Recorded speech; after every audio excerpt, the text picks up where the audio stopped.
तेथील लाखोंचा लाकूड माल घेऊन विकास जाधव गेले तेथील वन अधिकारी झोपले होते का?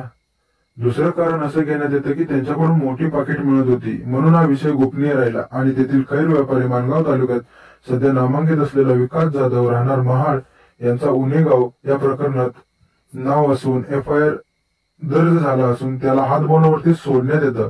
म्हणजे तो खरा खैर व्यापारी आणि आज तिथली वन अधिकाऱ्यांची त्याची किती संमत आहे हे दिसून येत आहे. आता तर त्यानंतरची एक घटना, एक आदिवासी समाजातील दत्ताराम वाघे राहणार मसळा, तो बीड येथे कामानिमित्त गेला होता. त्याला कळालं की इथे काही प्रमाणात खैर लाकूड आहे, त्याचा उपयोग मी कोकणात जाऊन घरासाठी करेन. त्याने भाड्याने गाडी बोलवली आणि त्याची गाडी भरली असताना तो गाडी घेऊन आला.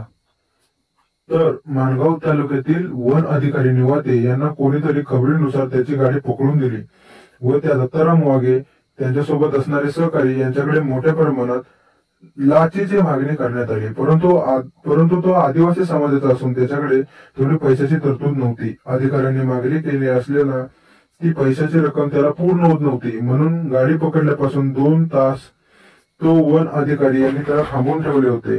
पैसे घेऊन ये मग तुझी गाडी सोडतो.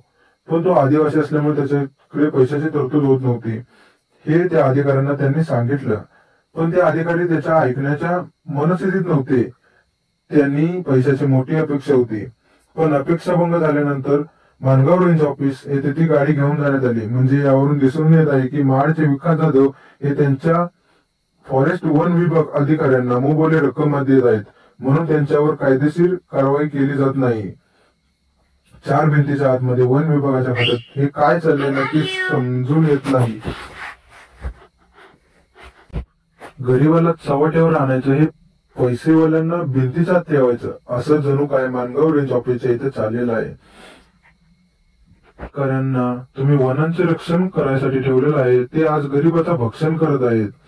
ज्यांना तुम्ही अटक केली पाहिजे ते असेच मोकाट फिरत आहे. म्हणजे विकास जाधव महाडचे नामांकित खैर व्यापारी आहेत. आदिवासी समाजावर खूप मोठी जबाबदारी असते आणि ते परिवाराची जोपासना करण्यासाठी रानावनातून फिरतात.